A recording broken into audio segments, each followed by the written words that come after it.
Bom, gente, bom dia. Gostaria de agradecer a todas que estão aqui para mais uma aula da nossa formação de Mulheres na Política, nesse ano tão importante de 2022. Teremos eleições gerais e, mais uma vez, queria renovar que nós começaremos pontualmente às 9h05 na próxima aula e que nós estamos controlando presença. Então, por favor, vamos chegar aí, né, num horário mais próximo, para que a gente não perca conteúdos, né, e que a gente possa ter a melhor interação aí com as nossas convidadas, né, que praticamente todas são mulheres. Eu queria dar as boas-vindas para Carina Vitral, que é a nossa convidada de hoje.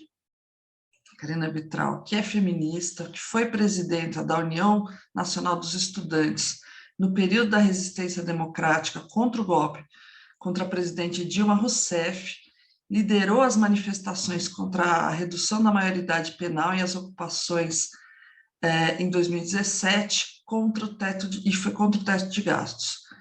Foi presidente da União da Juventude Socialista, a JS, candidata a prefeita de Santos em 2016, e a deputada estadual em 2018, ficando na suplência com 33 mil votos. Carina é pré-candidata a deputada estadual do PCdoB nessas eleições. Carina Vitral, que gentilmente atendeu o nosso convite, mas só pode, né, ficar até as 10 horas, então nós não podemos atrasar nunca, muito, mas hoje especialmente. Carina, bem-vinda, muito obrigada por ter atendido o nosso convite, e a palavra é sua. Oi, Arlene, tudo bem? Oi, pessoal. Vocês me escutam bem? Sim. Então, tá bom. Quero primeiro cumprimentar aqui pela realização desse curso, agradecer o convite, agradecer também a Arlene pela mediação, pela minha apresentação aí, dar um bom dia a todas. Não sei se tem algum companheiro aqui entre nós, acho que são só mulheres, né? Sim, pode falar no feminino se quiser. Então tá bom. Bom, eu vou fazer uma fala, tentar fazer um pouco mais concisa, para que tenha, como eu tenho que sair 10 horas, a gente tenha tempo de trocar um pouquinho ao final, né? Mas tentar aqui, por isso eu dispensei o slide, que eu acho que me organizo melhor, a gente acaba com o slide se aprofundando, mas também se perdendo no tempo, né?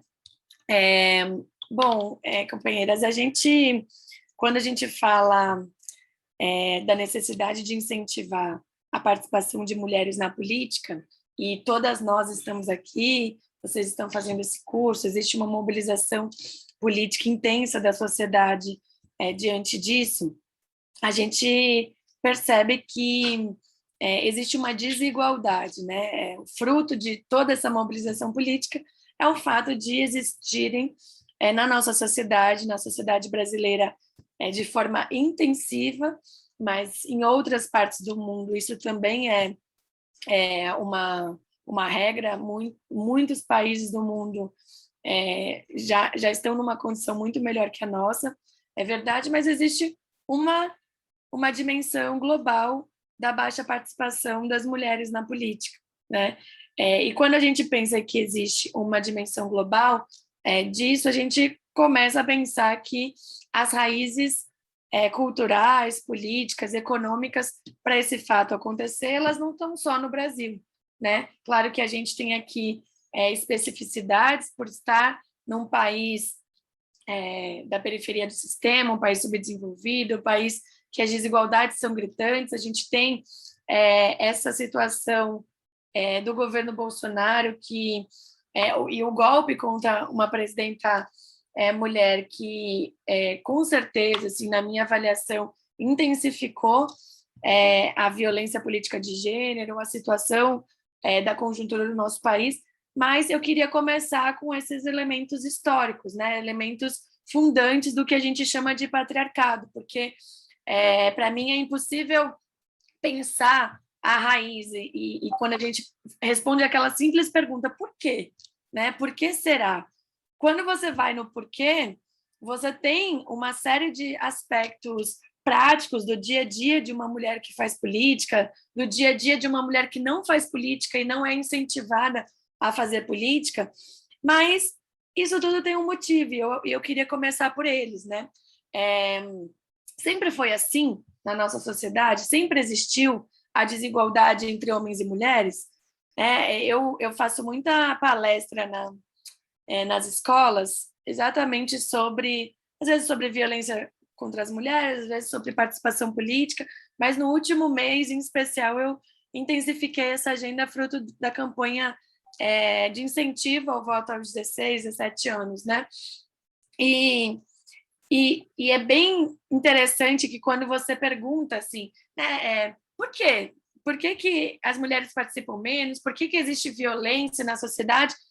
Todo mundo diz, é uma coisa cultural, né? Os homens se sentem superiores às mulheres e acham que podem, por isso, violentá-las, ou acham que podem, por isso, ganhar mais na sociedade, né? Diferentes aspectos da desigualdade de gênero. E aí eu pergunto, mas sempre foi assim? O pessoal diz, sim, sempre foi assim, né? E por quê? Porque, de fato, na história da humanidade, né, isso foi se perpetuando aí por mais de 4.000 anos da existência, né, desse patriarcado. Mas não sempre foi assim, né? Antes da sociedade que a gente vive, que é o capitalismo, antes do feudalismo que veio antes do capitalismo, né? Nas sociedades primitivas, aquilo que a gente na economia, eu sou economista, a gente na economia chama de comunismo primitivo.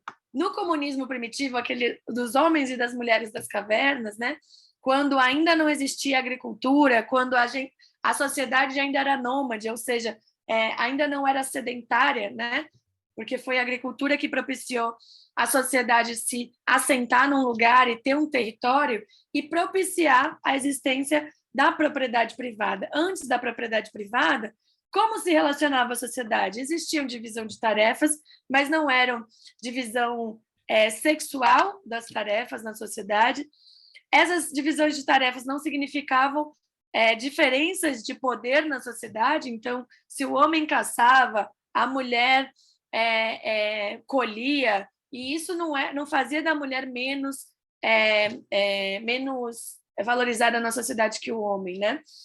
O fato é que no comunismo primitivo também existia, do ponto de vista do espaço privado, o espaço público e o espaço privado, portanto, eram bastante misturados, e que, naquele momento, a relação sexual se dava entre membros da comunidade, ou seja, não existia o casamento, o filho da comunidade eram filhos da comunidade, não era o filho daquela mulher com aquele marido, né? A monogamia também não existia, ou seja, várias das instituições que a gente conhece não existiam naquele momento, né?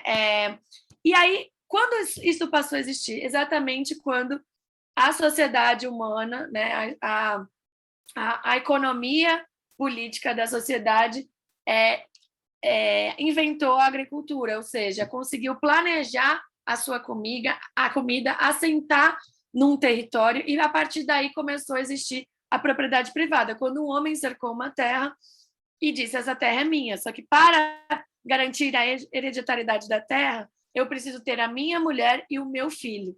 Mas, Karina, o que tudo isso tem a ver com a baixa participação das mulheres na política? Porque a partir daí a mulher começou a se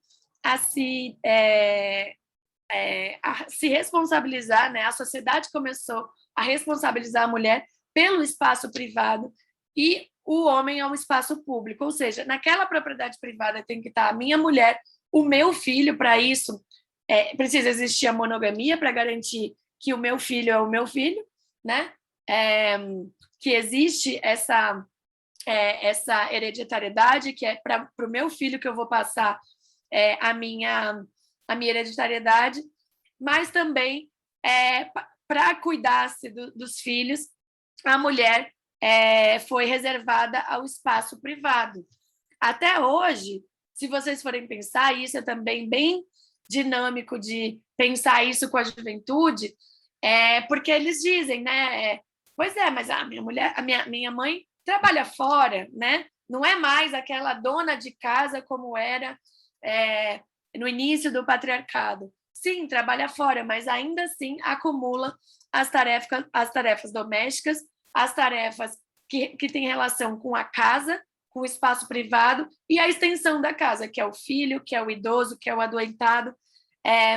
Isso é uma das raízes profundas, sem dúvida, das desigualdades de gênero. Daí derivam várias desigualdades que eu vou passar rapidamente, mas daí deriva que o trabalho doméstico, por não ser pago, né, é um trabalho de reprodução da vida, reprodução da economia e não da produção, é um trabalho não de produtividade, mas de reprodução da vida, sem o qual a produção não acontece, então deveria ser valorizado na sociedade, mas não é. É um trabalho não pago, é um trabalho confundido com cuidado, com amor, né? A gente passou aí pelo Dia das Mães e muita gente falou isso, eu inclusive falei isso no Twitter, sobre essa confusão de que cuidar do filho, então é só amor. Sim, tem a parte do amor, mas tem a parte do cuidado, tem a parte do trabalho,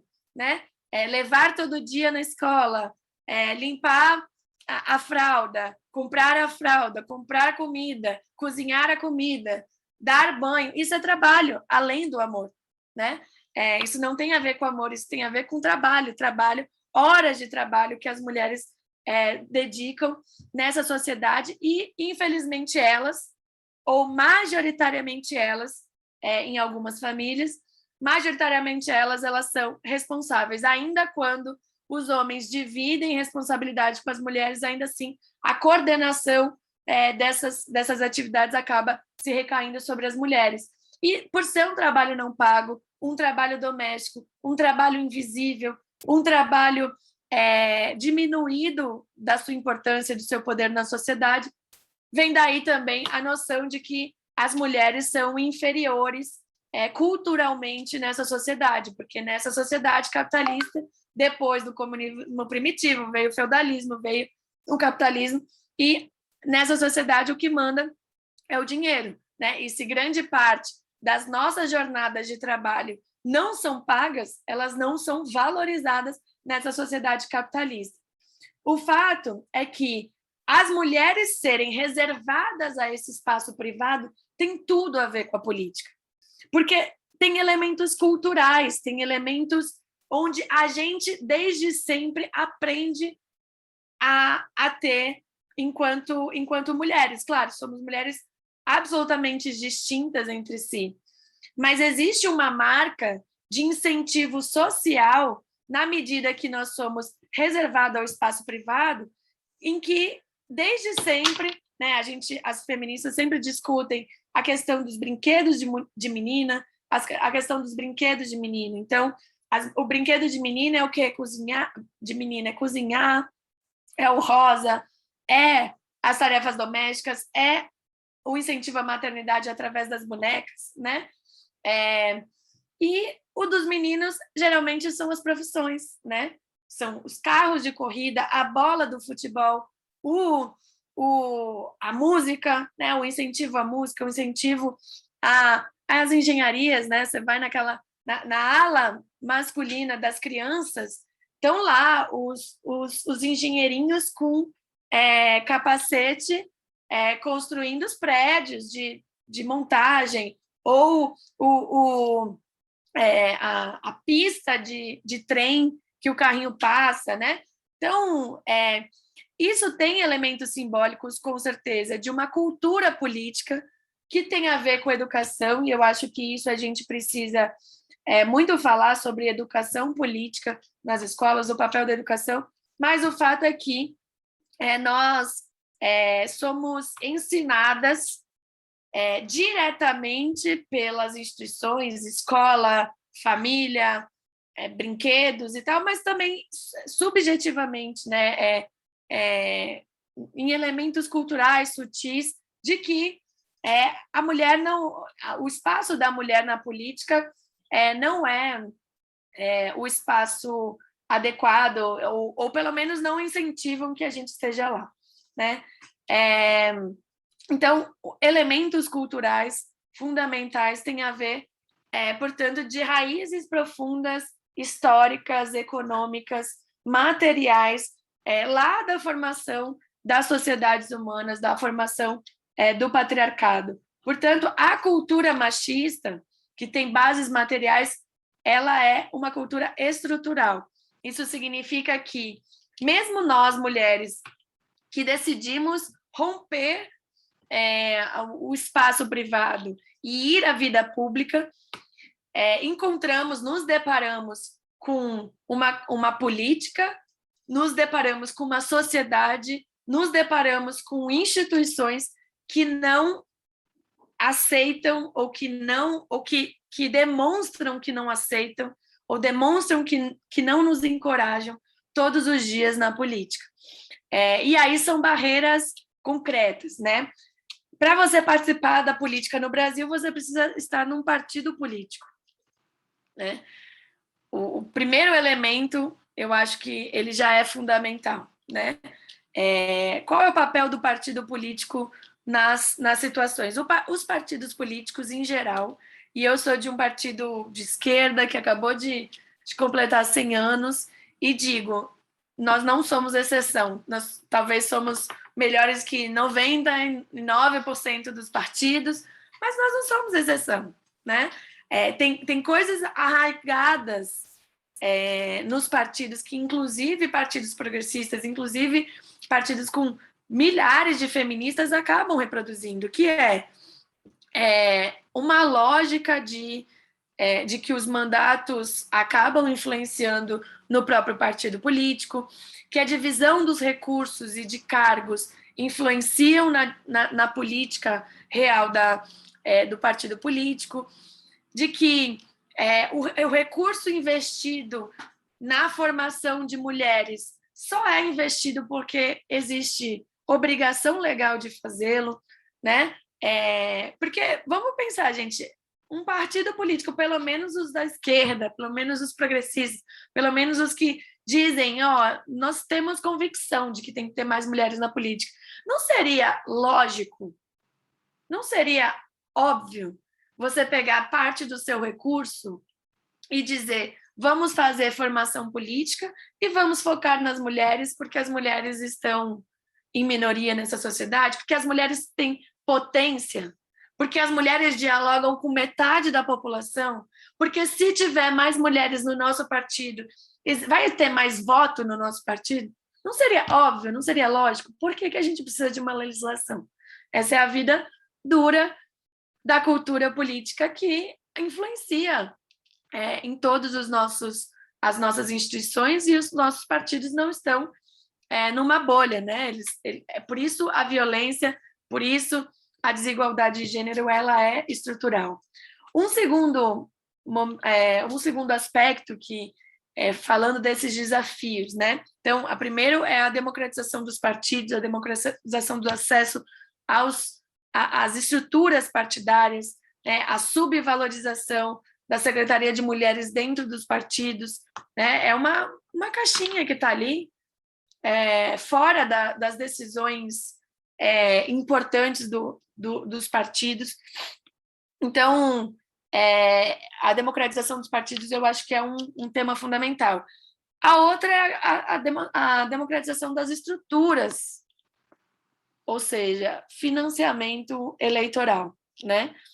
O financiamento ele se dá por meio do partido, através do fundo partidário, ou ele se dá através do fundo eleitoral, ou seja, o fundo que vai especificamente financiar as eleições, né? E eu falo dos dois porque a participação de mulheres na política não pode se dar somente na véspera da eleição, né? Se a gente for a participação, o incentivo de mulheres na política se der meses antes da participação daquela mulher acontecer na sociedade, pode escrever que não vai eleger, né? Então, é preciso ter toda uma formação. A mulher está lá na sociedade, no bairro dela, na casa dela. É preciso ter uma estrutura que pesque essa mulher e diga: eu preciso me organizar.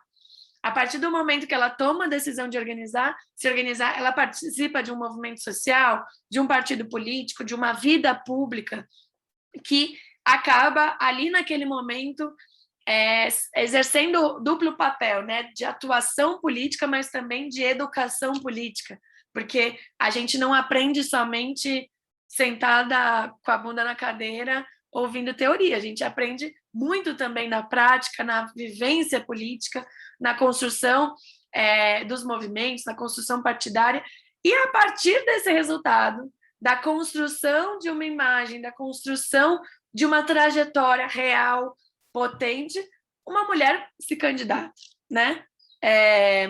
De forma viável, a ter uma base, e vai a um partido político dizer: olha, eu quero me candidatar, como é que eu monto uma coordenação política, como que eu monto um financiamento para exercer esse meu direito de participação da política. Então, a questão do financiamento, ela é fundamental, e ela tem sido discutida nos últimos anos, né? Acho que as mulheres não podem se abster do debate principal, fundante do financiamento eleitoral, que mudou nos últimos anos, que foi o fim do financiamento privado das campanhas eleitorais, né? Antes era muito pior, quando precisava-se ir ao mercado procurar financiamento eleitoral. Se o poder econômico dessa sociedade é masculino, vocês imaginam que era muito mais difícil para as mulheres financiarem suas próprias campanhas quando elas tinham que arrecadar de grandes empresas, arrecadando no financiamento privado empresarial das campanhas. Agora, ainda é preciso fazer o debate na sociedade sobre a importância do financiamento público, né? Porque tudo no Estado, tudo na sociedade tem um custo, e é melhor que ele seja da sociedade via financiamento público do que ele seja um financiamento empresarial e o toma lá da cá acabe custando muito mais para a sociedade e para a vida das mulheres, fundamentalmente. Então, nós precisamos lutar pelo financiamento público, precisamos sair desse debate que muita gente faz de forma hipócrita sobre a não existência do financiamento público. Mas a Câmara, o Congresso Nacional ampliou o financiamento da campanha. A campanha, para chegar na sociedade, para ter informação, para chegar nas mulheres, precisa ter financiamento público. Agora, por exemplo, na televisão, se você for ligar, está tendo as inserções partidárias na televisão. Uma pauta que todo partido está fazendo, porque é obrigado, mulher, participe na política. Se a gente tira o financiamento desses partidos de fazerem seus programas de TV, a gente vai cortar na carne do incentivo de mulheres na política, né? Não é somente... a gente não corta somente no financiamento em geral, é também desse incentivo que eu estava falando. Mas o fato é que, hoje, a lei ela obriga o financiamento de campanhas de mulheres na porcentagem de 30% do fundo eleitoral, né? Assim como 30% das chapas para concorrerem às eleições precisa ser de 30% de mulheres. Agora, é claro que a regra, sem a cultura política por baixo, ela fica uma construção limitada, né? Nós precisamos lutar, sim, para que não haja candidaturas laranjas, nós precisamos, sim, que não haja somente o cumprimento das cotas com meia dúzia de mulheres já eleitas e não propicie a renovação política. Então, e pelo interlaçamento das cotas existentes. Então, é importante ter cota de mulher, é importante ter a cota pela igualdade racial, é importante ter cota de renovação política. Esse é um tema que ainda também não foi debatido nos partidos políticos. Mas é isso, assim, um segundo tema que tem a ver com o partido, mas que é também fundamental, é o avanço do financiamento das campanhas eleitorais. A terceira coisa que eu queria falar, que eu acho que tem muito a ver com a ampliação das mulheres na política. Você vê, né? A gente tinha 10% do Congresso Nacional formado por mulheres. Fruto da última eleição, a gente ampliou para quase 15%, né? E a partir do momento que essas mulheres chegaram no Congresso Nacional em maior quantidade e de forma mais renovada, né? Porque a luta contra o golpe, a esquerda, e a luta do impeachment, né, que eles fizeram contra a esquerda, renovou o Congresso Nacional de forma significativa, e as mulheres tiveram um papel grande sobre isso. E a partir desse momento, quando as mulheres jovens começam a entrar no Congresso Nacional, a gente começa a se deparar com coisas que, por exemplo, a Manuela Dávila viveu lá atrás, que era a questão da maternidade e a política, né? Então, assim, hoje não existe a licença maternidade, mas não existe em muitas assembleias legislativas o direito de substituição daquela mulher para que aquele mandato não esteja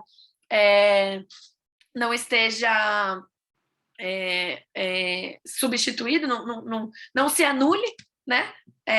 Então, você teria o direito de convocar o seu suplente, convocar a sua suplente para estar aqui. Eu sei porque eu sou há 3 anos e pouco, suplente da deputada Alessi Brandão, e não existe substituição no cargo por doença, precisa ser substituição permanente. No mínimo, por 4 meses, ela precisaria abrir mão do mandato para que eu substituísse. Você poderia, por exemplo, ter um sistema mais maleável para que a suplência pudesse atuar. Você vê, a deputada em questão que eu sou, que ela é titular e eu sou suplente, ela é uma senhora acho que já passou de 80 anos, sabe? E poderia ser um suporte para uma mulher idosa exercer o seu papel político, mas não existe. Então, se ela tiver algum problema de saúde, ou se ela tiver uma limitação, ela precisaria se licenciar por 4 meses para que eu pudesse assumir. É a mesma coisa com a licença maternidade. Eu falei de uma mulher idosa, mas uma mulher jovem que exerceu ali o seu direito de ser mãe, não consegue sequer, companheiras, ter no painel de contagem escrito licença maternidade, está escrito lá ausente. Qual é a consequência política que tem uma mulher estar ausente numa votação importante? Isso viraliza nas redes sociais, sabe? A pessoa não tem direito de ter o reconhecimento da sua condição de licença, né? Porque é um direito de todas as mulheres ter a licença maternidade. No caso, por exemplo, de deputados que se relacionam entre si, não existe a licença paternidade, ou seja, vai recair sobre as mulheres a responsabilidade daquela maternidade mais uma vez. Então, nós precisamos discutir também, porque a partir do momento que a mulher entra na política, também existem barreiras concretas ali do dia a dia, provavelmente de mulheres comuns que conseguem fazer, que acabam fazendo, se deparando com essas contradições também na sua vida pública, né? E a última coisa que eu queria falar aqui sobre esses aspectos foi a questão da violência política de gênero, né? Que é uma realidade cotidiana que as mulheres vivem. Da mesma forma que nós, mulheres, no espaço privado, no espaço de trabalho, no ambiente de trabalho, vivemos cotidianamente essa subestimação, as mulheres na política também. Mas tem uma diferença da tipificação de uma violência política de gênero, porque, em geral, a violência de gênero ela é praticada no ambiente familiar, né? Ela é praticada ou pelo pai, ou pelo irmão, ou pelo companheiro, ou pelo namorado, né? Pelo marido. E a violência política de gênero, não. A violência política de gênero, em geral, é praticada por um adversário político.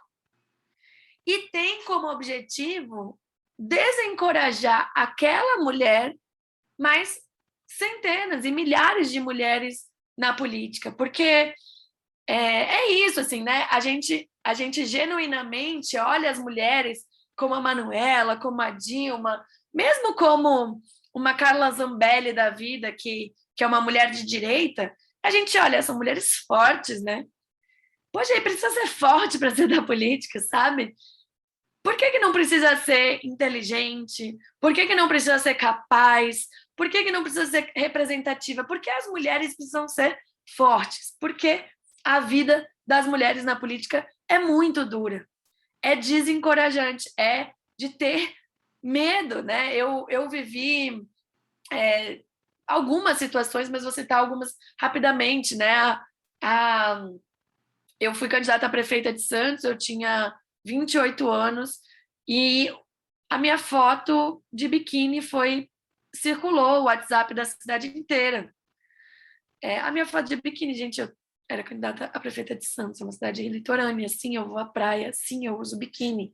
Mas, assim, eu era uma mulher jovem, me candidatando a um cargo público importante na cidade, e eu recebi isso simplesmente porque chegou no WhatsApp do meu pai, sabe?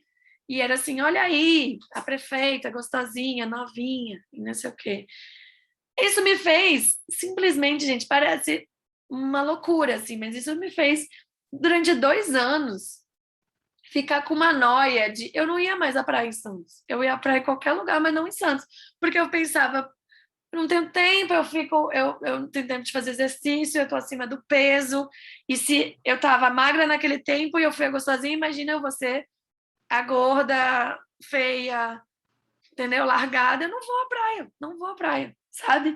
A pressão estética, mas que todas as mulheres vivem na sociedade, mas colocada, multiplicada a uma enésima potência pelo fato de você viver uma vida pública e ter a sua vida simplesmente exposta, né? Em tempos de rede social, em tempo de violência política de gênero. E uma segunda vez é que, claro, depois do enxofre que se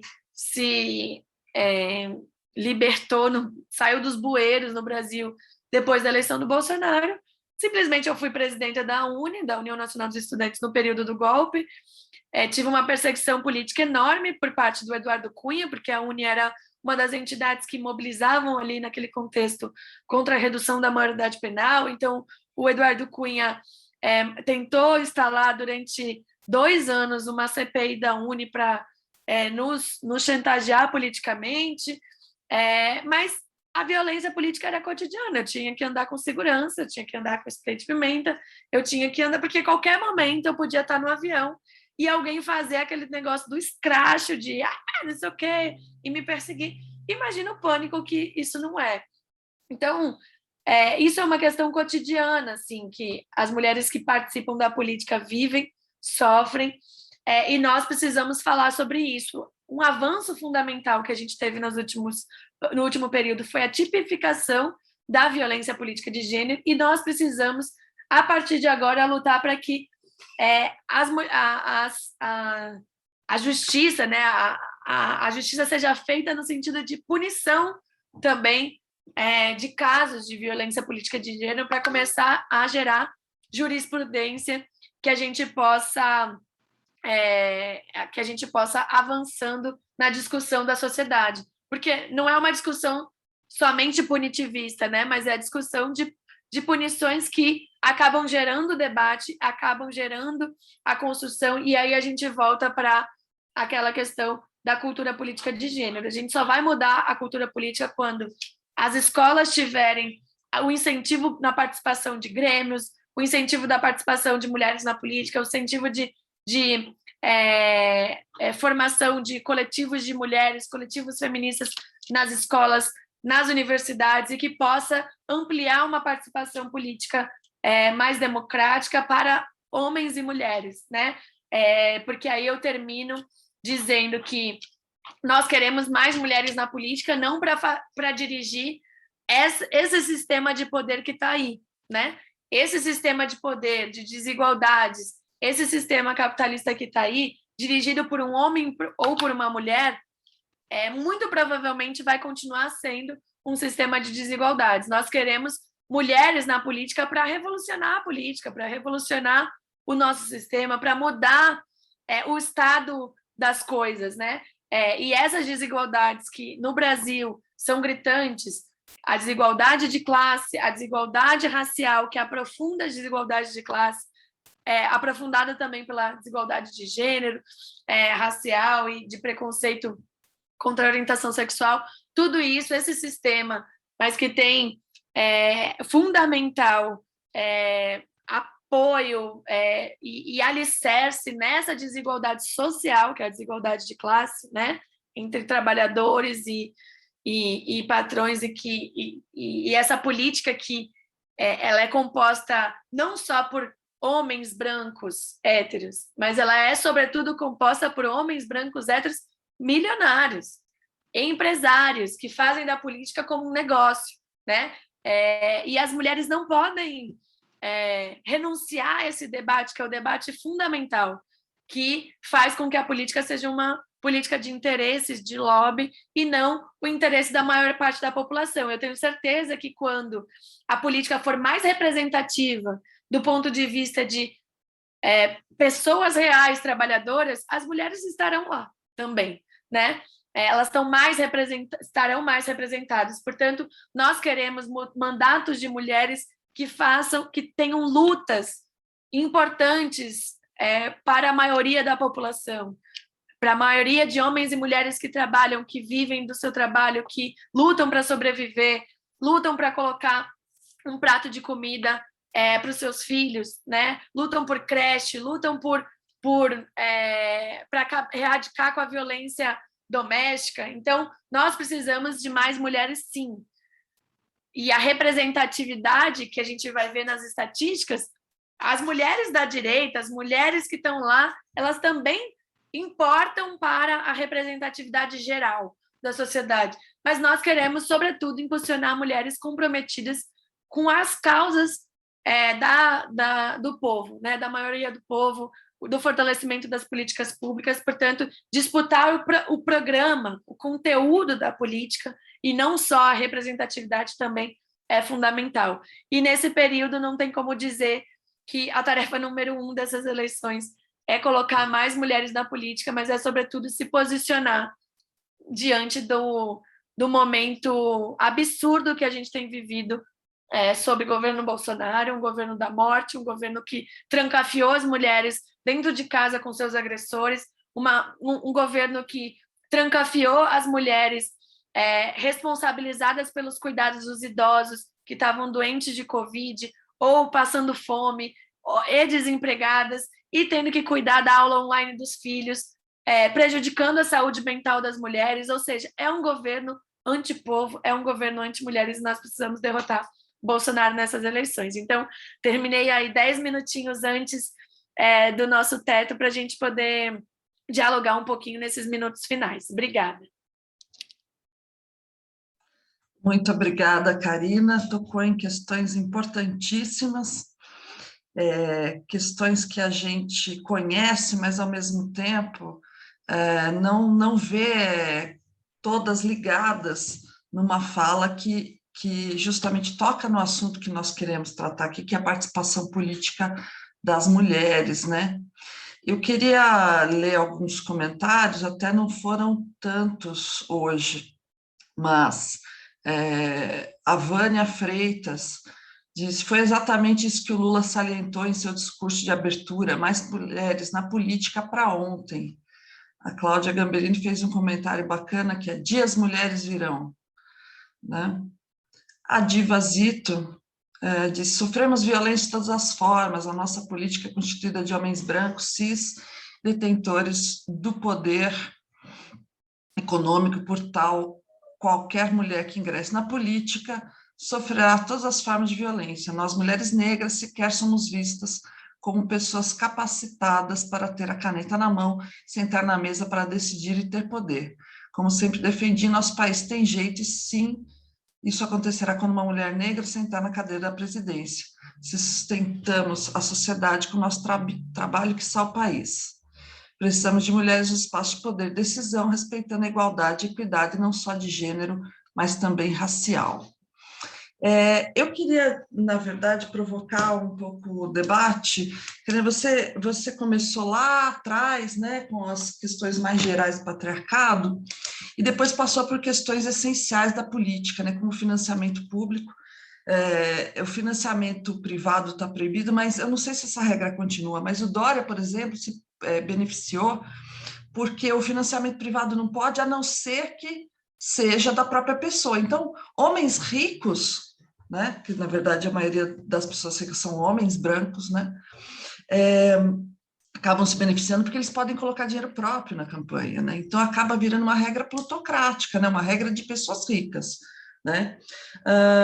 Por outro lado, o mundo da política é muito masculino, né? Eu queria lembrar, na Constituinte não havia banheiros para mulheres, né? Quando você fala que não tem como sinalizar que tem uma licença maternidade, nesses espaços ainda é tudo muito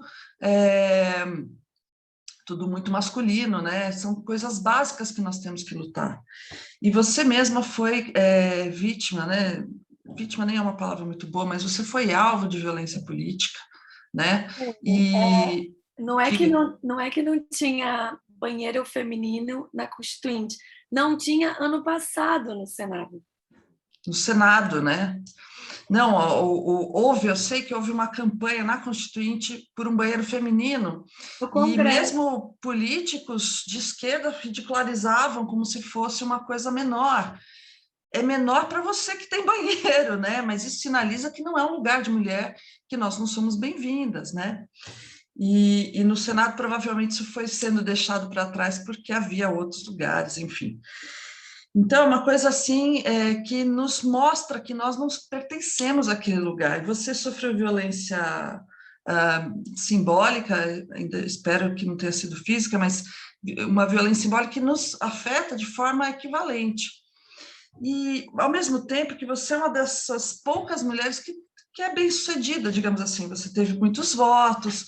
Eu queria que você nos falasse um pouco disso, porque a gente tem muitas pessoas muito ativas na política, a gente está muito nesse curso pensando justamente para além dessa eleição, que é como você falou muito rapidamente, a gente vai tratar isso em outras aulas, né? Que precisa ter uma base, precisa ser um trabalho contínuo, isso é muito difícil para as mulheres.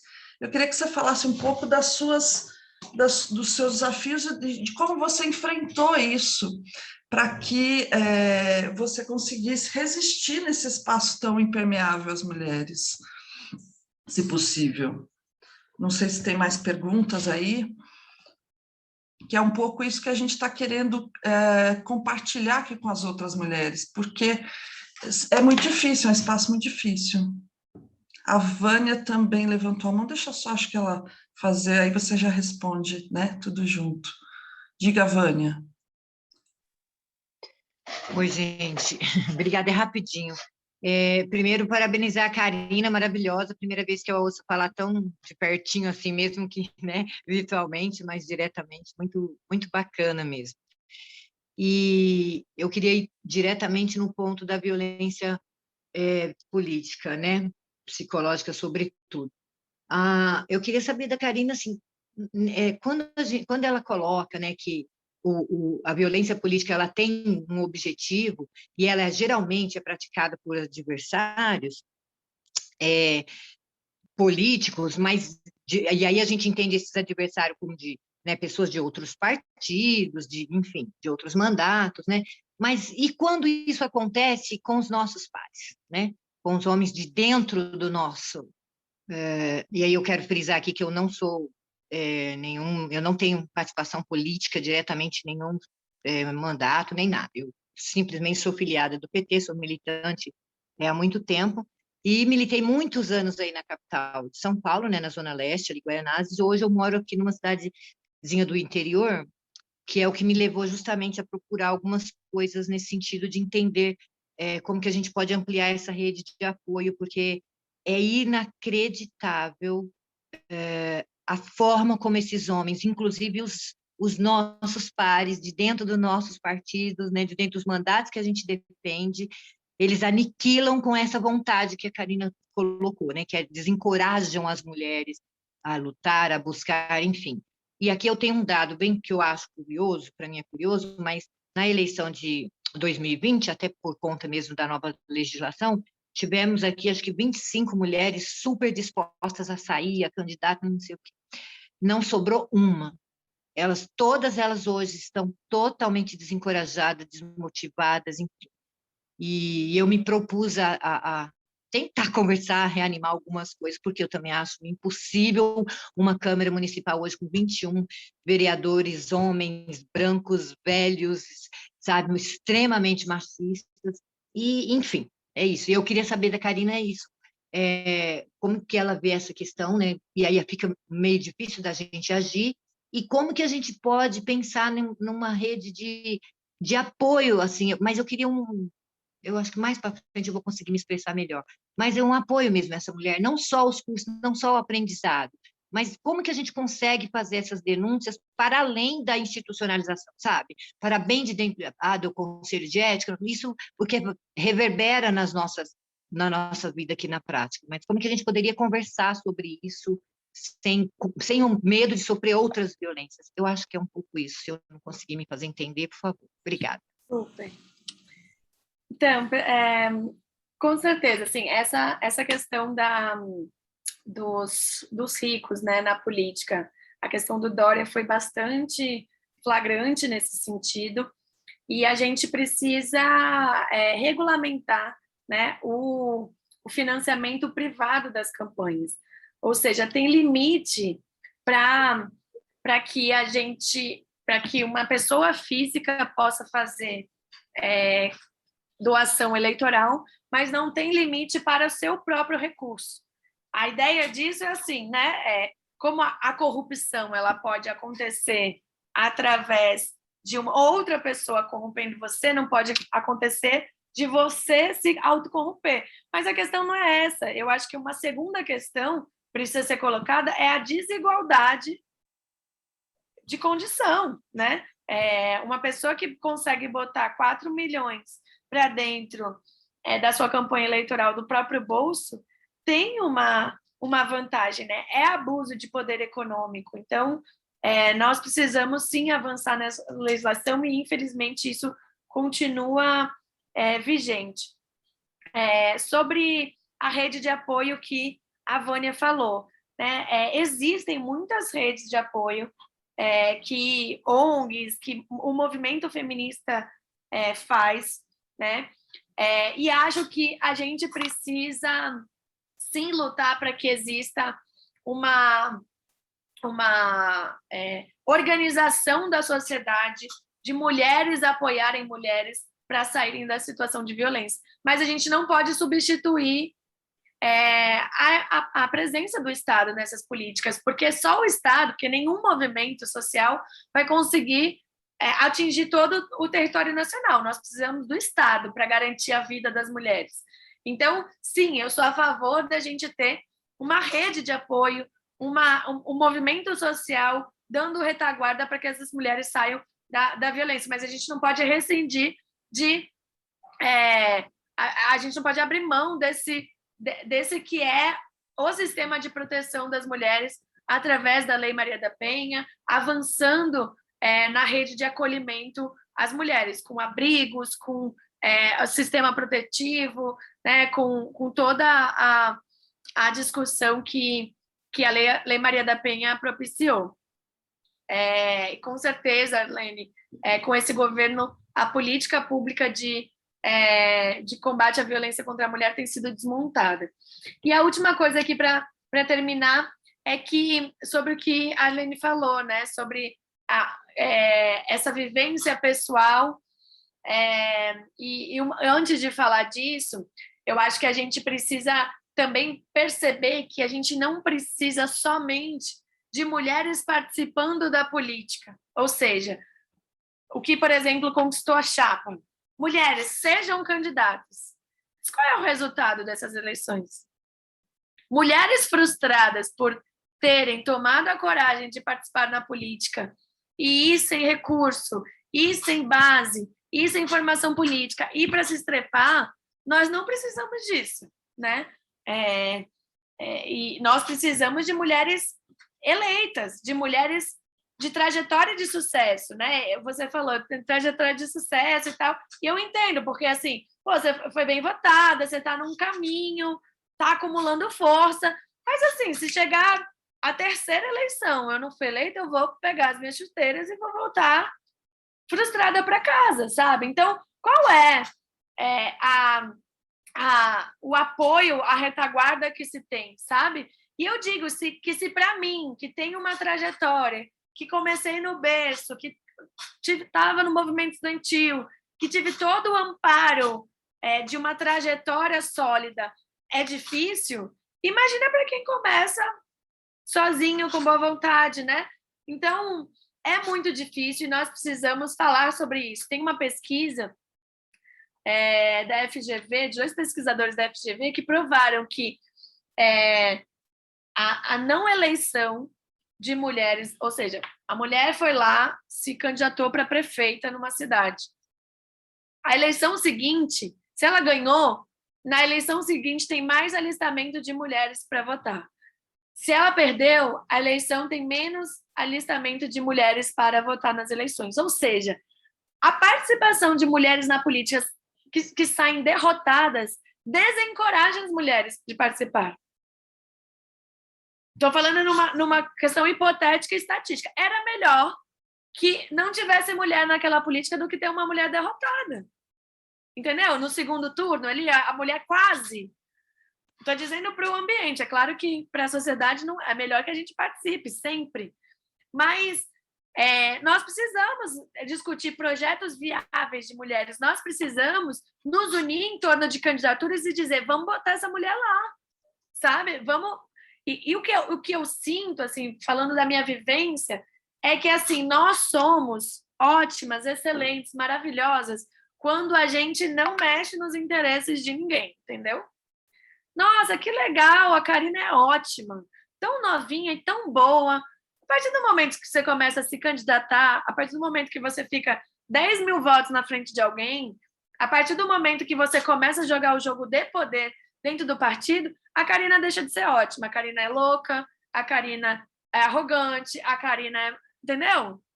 A partir do momento que você começa a dizer o seguinte, não, eu quero lutar por aquele mandato, vai deixar a gente para trás. Para você estar lá, alguém ficou para trás, alguém deixou de estar lá. E provavelmente essa pessoa é alguém, é um homem branco, posicionado, filho de alguém, né? Então, a minha vivência é essa, assim, de que existe muita, eu tenho muito mais esperança, vontade, energia. Eu tiro mais energia e esperança, muito mais do movimento social, da participação política cotidiana, para manter a minha militância, do que dos processos eleitorais em si. E eu sou aquela candidata, gente, que eu adoro fazer campanha. Eu tenho até que trabalhar na terapia, assim, quando acaba a campanha, eu não sei nem o que fazer da minha vida, porque sabe aquela coisa que você gosta de fazer? Eu adoro. Mas perder a eleição é muito difícil, porque a sua expectativa vai lá no alto, e a sua expectativa não é uma viagem na maionese. A sua expectativa é, eu sou uma mulher capaz, eu sou uma mulher que tem trajetória, eu não vim aqui, não comecei ontem, eu tenho 15 anos de militância, 33 anos de idade, sabe? Metade da minha vida já foi na militância. E por que cargas d'água essa sociedade não vota, né? Então, de fato, assim, abrindo aqui também, é uma vida dura, é frustrante, você continua muito mais por teimosia do que por dizer, ai, que lindo, maravilhoso, processos ótimos. Não, é muita teimosia, é muita muita vontade também de transformar a sociedade, porque a gente, nos entendendo como agentes dessa transformação, a gente percebe também que não é sobre nós, né? É por todas nós. Então, é por isso que a gente segue na luta. Quero agradecer o convite. Infelizmente, vou ter que sair mais cedo, eu peço desculpa, mas eu estou já no meu horário. Obrigada. Muito obrigada, Karina, muito obrigada pelo depoimento aí, pelas respostas e pela excelente apresentação. Nós agradecemos muito, viu? Esperamos, quem sabe, nos reencontrar em outros momentos. Muito obrigada, sei que você está com o seu compromisso aí. Pessoal, eu vou deixar aqui no chat, antes de sair, o link para as minhas redes sociais, vou deixar meu telefone também, e colocar à disposição aí das lutas, o que vocês precisarem, me mandem contato, o contato de vocês também, me chamem lá no WhatsApp ou no Instagram para a gente manter contato, tá bom? Ótimo, excelente. Além de tudo, a gente conhece aí pessoas excelentes, grandes opções aí no mundo da política. Muito obrigada, Karina.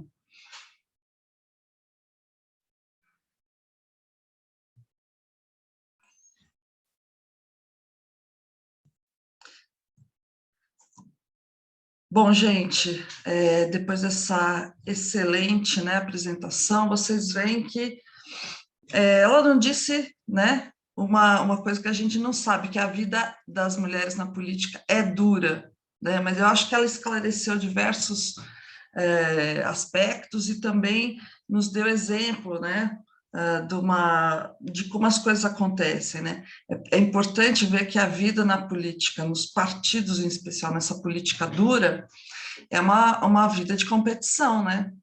E é preciso deixar de lado, ou pelo menos ser forte em relação aos tipos de agressão que para nós são muito específicos, né?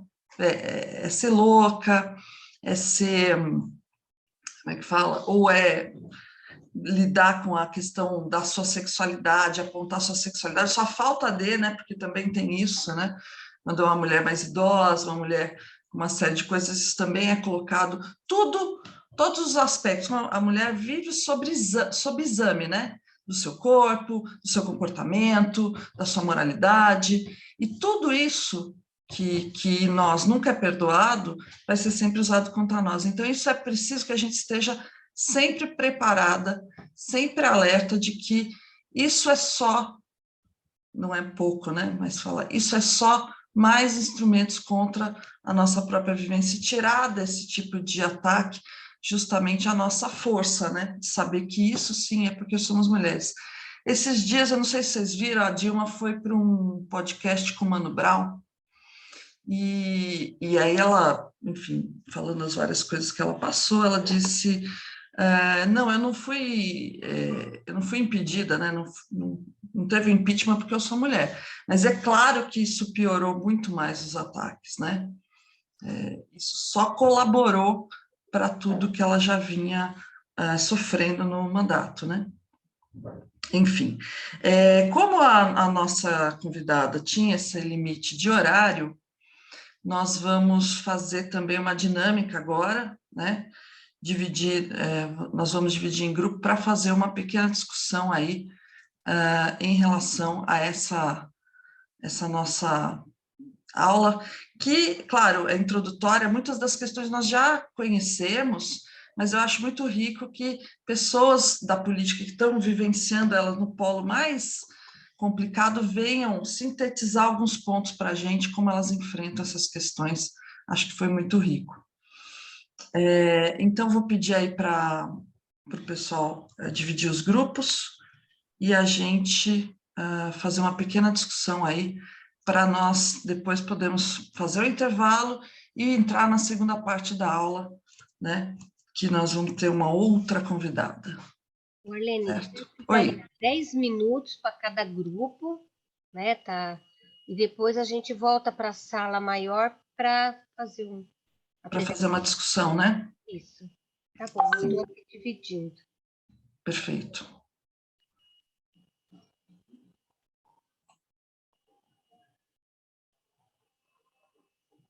Dividiu, será?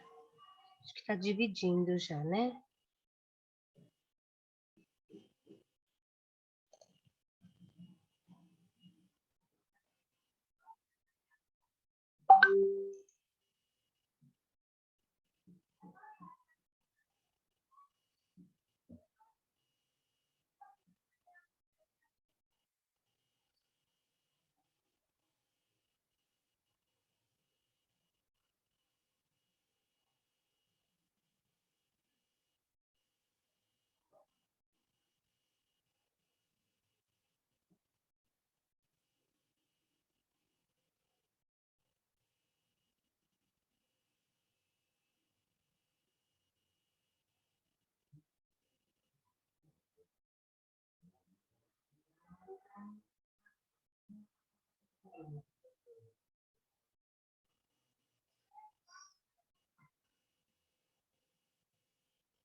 Olá, gente, tudo bem? Voltamos aqui agora para nossa sessão principal, né? Depois de uma pequena discussão aí nos grupos sobre essas questões tão importantes. Gostaria de chamar aí já as relatoras para relatar um pouco para a gente como é que foi a discussão no grupo, quais foram os pontos principais. Por favor, fiquem à vontade. Eu não sei o nome das relatoras, mas vou atender aí as chamadas voluntárias de vocês.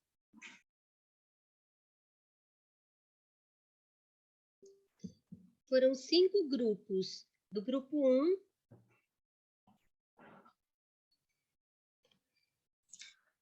Bom, já para estimular, então, já que eu vou falar do meu grupo, né, quem sabe o pessoal se encoraja aí. Nós estávamos lá no grupo, eu não sei qual é o número do grupo, mas nós estávamos com a Cláudia, 2 Danieles, com a Fernanda e com a Raikilane, né? E nós discutimos que a Cláudia estava contando, né, que ela tem esse trabalho do bordado, do incentivo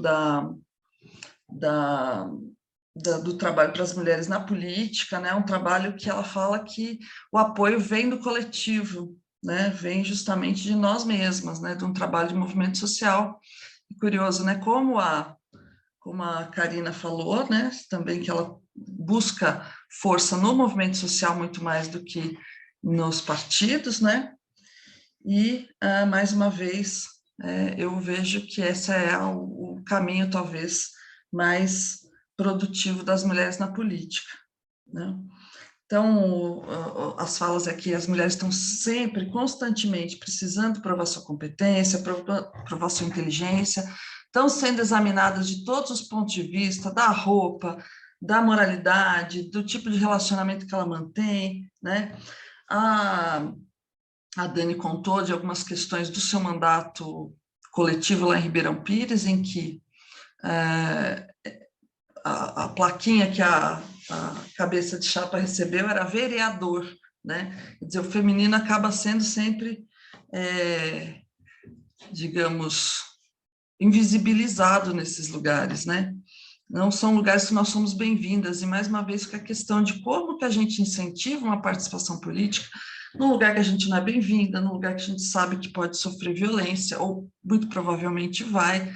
Não é também deixando essas questões de lado, dizendo que tudo é maravilhoso, que a gente vai avançar. Mas, com certeza, a gente precisa superar esses obstáculos, né? A Diva falou de apresentação por ordem numérica, eu não sei quais são os números, mas nós vamos aí, a não Com ser que... licença, não são 5 grupos?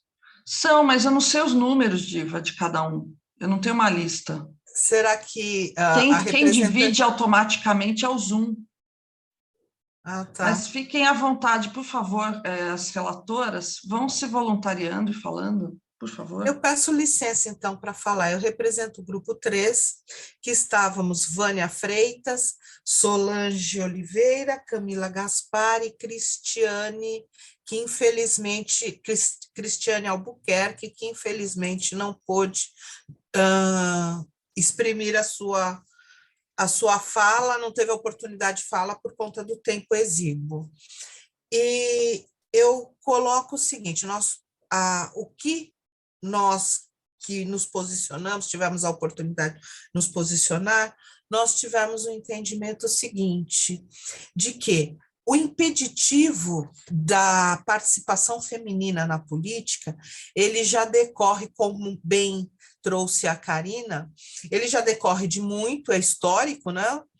E por conta disso, e pelo fato de os homens ocuparem os espaços de poder e de decisão dentro, principalmente já desde os partidos até as casas legislativas, eles se fortalecem impedindo da nossa chegada à mesa de discussão juntamente com eles. E, portanto, a Solange expôs até que, enquanto candidata no município de Santo André, sem apoio da sua executiva, sem apoio de qualquer deputado do partido, ela conseguiu desenvolver um trabalho no pulso, porque é assim que é o que resta a nós, é no pulso e no grito, para que depois eles nos chamem de furiosas, né? É isso que eles gostam de fazer. Mas não nos resta alternativas a não ser a gente chamar a atenção para nossas questões, para as nossas capacitações em poder desenvolver um trabalho legítimo, um trabalho organizado e responsável. É isso que nos falta. Então, eu gostaria até de fazer uma provocação, se me permitem. Por que não nos organizarmos, mulheres que decididamente, porque nós bem sabemos que não mais podemos estar fora da política, por que não nos organizarmos e apoiarmos aquela candidata fortemente que se dispõe, aquela mulher que se dispõe a se candidatar? Eu acho que o que falta para nossas questões é nós termos esse olhar, o olhar de que, em bloco, nós poderíamos eleger o Congresso Nacional inteiro, se fosse o caso. Mas se nós conseguirmos levar, no mínimo, 10 candidatas nossas para nos representar, mas essa mulher sozinha ela não vai conseguir chegar lá. Nós nunca teremos uma representatividade equilibrada para ocuparmos esses espaços, para estarmos à frente das nossas questões, porque efetivamente o que acontece é que nós outorgamos procuração em branco para que falem por nós, e pessoas que não conhecem as nossas questões. Isso acontece muito com a população negra. Eu falo isso enquanto representante dessa população. Nós sempre outorgamos poderes para que falem das nossas questões sem vivenciarem as nossas questões. E o mesmo acontece com nós mulheres no todo. Os homens não têm o nosso olhar, então eles procuram o quê? Eles procuram, nos representam, mas não cuidam das nossas questões. Então eu acho que isso está em nossas mãos. A mudança desse comportamento só vai acontecer partindo da nossa união, da nossa determinação em romper esse comportamento que há muito está aí. Desculpa, me excedi, mas já encerro aqui. Muito obrigada, Diva, excelente fala. Vontade de conversar também, mas eu não posso ocupar tempo também, porque senão eu falo bastante, o tempo tem que ser de vocês. Qual a próxima relatora, por favor? Pessoal, já vai colocando também aí no chat, se colocando, a gente faz uma ordem. Outros grupos? Diva, você era do... Diga. Bom dia. Isso, eu sou do grupo 5, onde estava a Ivone de Santana, a Mazé, a Isabela e eu. Eu acho que vou começar, né, agradecendo a oportunidade desse curso, porque eu acho que esse é um dos pontapés e das coisas fundamentais da participação das mulheres, né? Eu acho que o aprendizado é contínuo. E no grupo a gente trouxe isso, assim, né, que algumas responsabilidades vão trazendo para as mulheres que toda a vida teve, desde quando é a responsável de ir nas reuniões da escola, tudo isso. Só que na hora das decisões, outras pessoas opinam, outras pessoas decidem, os homens, né? E cada vez a gente vai vendo mais mulheres na participação política, mas ainda é pouco em vista dos dados. Se fosse que uma candidata, que já é, né, que participa a Isa Pena, ela tem bastantes questões que traz a questão do privado e do público, né, que é o que a Karina trouxe. Evitou ir à praia para evitar comentários, situações. E o que a gente trouxe é essa questão assim, só porque hoje eu sou uma candidata, ou só porque hoje eu vou me candidatar, eu não posso fazer outras coisas que eu gosto, né? E aí, como se fosse a pessoa priva a sua liberdade de ir e vir por pensamento de outros, condenações de outros, pelo fato de ser uma candidata. Agora, se fosse homem, tudo bem, se ele tivesse sem camiseta, tivesse fazendo aquilo, se ele tivesse num bar, se ele tivesse fazendo outra coisa, né? Então, a questão de gênero vem muito forte na questão das candidaturas nesse sentido, né? E eu acho que esses trabalhos e esses informes, como aqui, e que precisa sempre acontecer, textos, hoje a ferramenta da internet, para falar sobre isso, né? Falar sobre a vida fora os momentos políticos, né? Que isso também é importante. A pessoa pode ter sua vida, continuar suas coisas, suas ideologias, mesmo sendo uma pessoa que candidata, né? E a aprovação que precisa sempre ter. A pessoa pode estar falando de determinado tema, mas se é mulher falando daquilo, ela tem que provar mais ainda. Isso já senti mais na pele, assim, de ser participante de coordenação de serviço, que era eu a única mulher. Então, assim, tudo bem que os meninos falavam qualquer outra coisa, mas quando eu ia falar, eu tinha que ter certeza mais ainda do que eu estava falando para mostrar a capacidade de estar ali, né? Pelo fato de ser mulher, né? Então, acho que algumas coisas na política que tem esse embasamento está ligado muito à questão de gênero, da capacidade da mulher ou não de mudar, ou de interferir, ou de fazer uma coisa diferente. Por ela e pensando no próximo, né? Ai, será que ela está usando a maternidade para pensar assim, né? E por que não? Porque essa outra parte, essa outra questão de homem não tenha feito. Mas eu acho que é mais ou menos assim, né? A gente trouxe essa questão de pensar no coletivo, de pensar no público e no privado, nas coisas que as pessoas aprendem todos os dias, na capacidade que as mulheres têm de fazer diversas coisas ao mesmo tempo, e que em todo momento tem que provar a capacidade, porque estou ali. Eu acho que era mais ou menos isso, mas fica a critério das meninas que quiserem comentar mais alguma coisa também. Muito obrigada, Luciene. Sim, nós temos que fazer várias coisas ao mesmo tempo. E agora a gente aqui estando no privado ainda tem essa questão, né, do doméstico, dos filhos da casa, que inevitavelmente acaba na nossa mão, né? Você vê, o pai está aqui, mas meu filho quer ficar comigo. Ele quer um abracinho da mãe, né? Então essas questões são questões que a gente tem que enfrentar, né, amor? Então, o do Sonic. Próxima relatora, por favor. Quem poderia ir ser a próxima?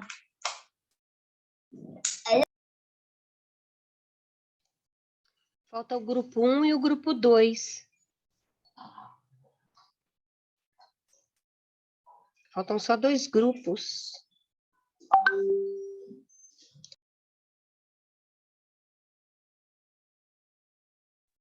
Oi, gente. Eu não lembro o grupo que eu estava, mas eu estava com a Salete, com a Vitória, com mais uma moça que eu não consegui lembrar o nome, me desculpa. Eu acho que era com a Drica e.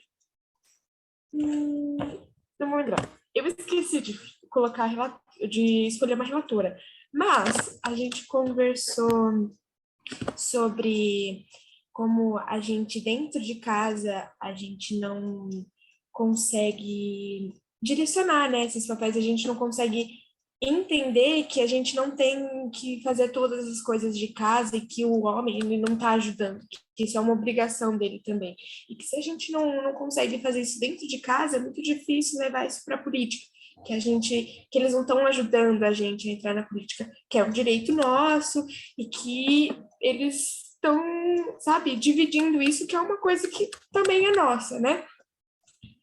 A gente falou sobre como as mulheres também, elas estão na política, só que muitas vezes elas não são direcionadas a cargos altos, elas estão por trás, né, fazendo esses papéis de na parte burocrática, toda essa área do marketing, todas essas partes são as mulheres que fazem, mas que não são vistas, porque a gente não está num cargo de administração muito alto. O que mais a gente falou?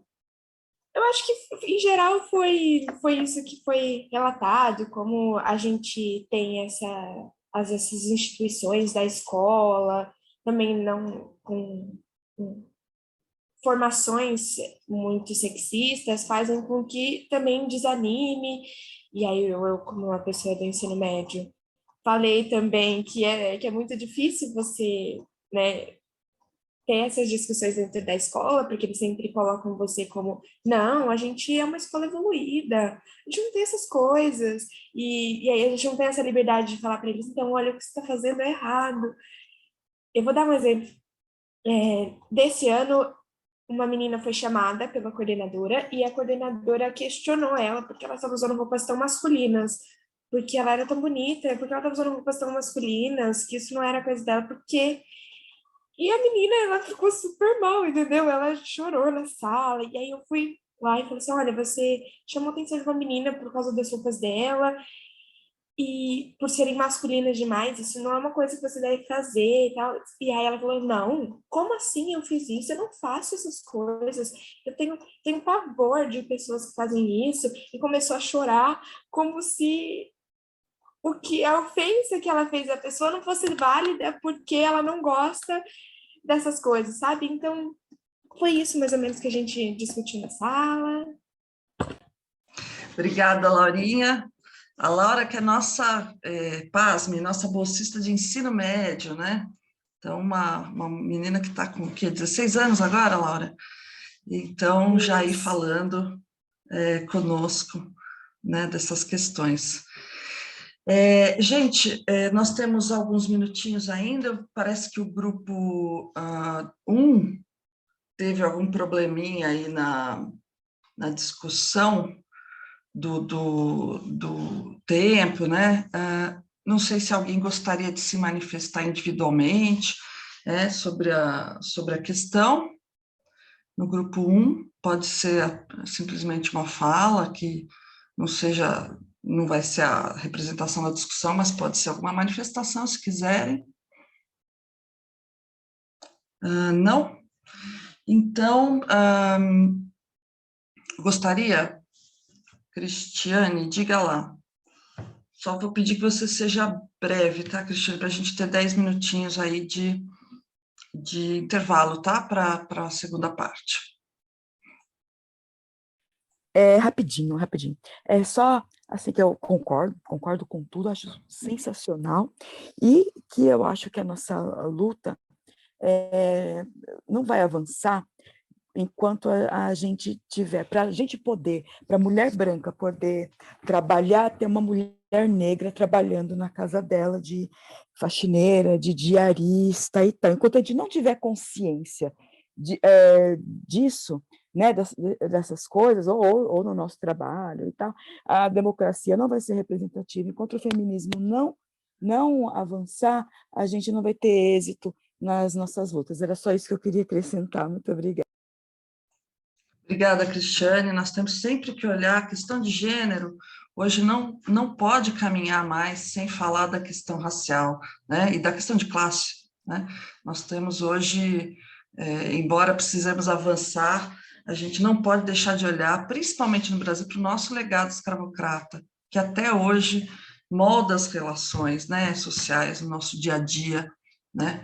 Essa questão de que a gente acha que a gente aqui, né, mas se acha normal, por exemplo, ter uma empregada que dorme em casa, né, que está ali desde de manhãzinha até a noite para atender, né, famílias. É um legado que a gente às vezes a gente não consegue estranhar, né? Tem que estranhar e tem que criticar e tem que mudar. Isso, infelizmente, demanda uma transformação estrutural muito grande, né? Inclusive das próprias famílias, dos próprios homens, né? Que é a divisão do trabalho doméstico, né? Eu queria, então, fechar esse momento, né? Nós vamos aí ter um intervalinho até às 11, a nossa participante vai entrar às 11 em ponto, ela já está aguardando, né? Mas eu acho importante que a gente veja como a trajetória das mulheres é cheia de obstáculos, né? A gente às vezes não se percebe, acho importante também a gente pensar, né? Como alguém falou assim, a gente é agressiva, a gente é louca. É importante que a gente desenvolva novas formas de fazer política, que não sejam violentas. Acho que também a gente está aqui também para transformar a política, e não só para repetir, mas como fazer isso quando são violentos com a gente, né? Então, como é que a gente faz para enfrentar isso? E muitas vezes, claro, perde a calma, muitas vezes, claro, a gente vai ser agressiva e vai sofrer muito mais ataques por ser agressiva do que um homem quando é agressivo. Tudo para nós é mais forte, né? Alguém estava falando, imagina se fosse uma mulher, tal. Eu vi outro dia um vídeo, acho que do Ciro Gomes, que pegaram ele no momento de folga dele, ele estava saindo de um bar, uma garrafa de bebida alcoólica na mão. E alguém filmou e ficou mostrando, tipo, olha, ele está com uma garrafa de bebida alcoólica. E isso, né, claro, ele quis, né, veja, no mundo da política é assim, qualquer coisa, até para os homens, é usado contra eles. Então, querendo dizer, olha, ele bebe, ele é bebum, sei lá, alguma coisa, né, acho que era essa a ideia.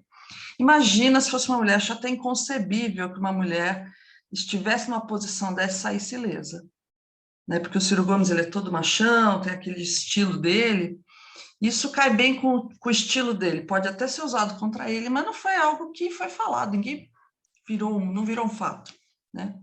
O Lula, a todo momento, também se dizia que bebia demais, não sei o quê, mas isso não vira um grande fato, né? Vira um xingamento. Mas uma mulher é praticamente inconcebível, porque ela tem que ser tal forma ilibada e perfeita, e mesmo assim ela vai ser alvo de ofensas, né? Então é muito difícil mesmo. Bom, só para fechar esse comentário, vamos fazer esse intervalo então, vamos tomar um cafezinho, ir ao banheiro, para a gente voltar para a nossa participante também excelente para a segunda parte da nossa aula. Muito obrigada, agradeço a disposição de vocês aí no sábado de manhã, mas vai ser muito importante, eu creio, para a nossa preparação aí para a eleição antes do início do período eleitoral. Um abraço.